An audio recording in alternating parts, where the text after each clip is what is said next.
ఇతని పేరే కార్తిక్. ఇతను ఎందుకు ఇంత బాధతో ఉన్నాడో మీరు తెలుసుకోవాలి అనుకుంటే మనం ఖచ్చితంగా 5 ఏళ్ళు వెనక్కి అయితే వెళ్ళిపోవాలన్నమాట. సరిగ్గా ఇదే రోజు ఇదే పోలీస్ స్టేషన్లో ఇతను ఎంతో గాఢంగా ప్రేమించే ఒక అమ్మాయి ఇతని చేయి విడిచి వెళ్ళిపోయింది.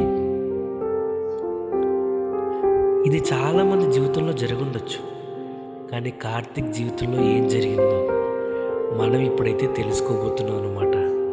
5 ఏళ్ళు వెనక్కి వెళ్ళి. సరే, నాతో పాటు వచ్చేయండి 5 ఏళ్ళు వెనక్కి.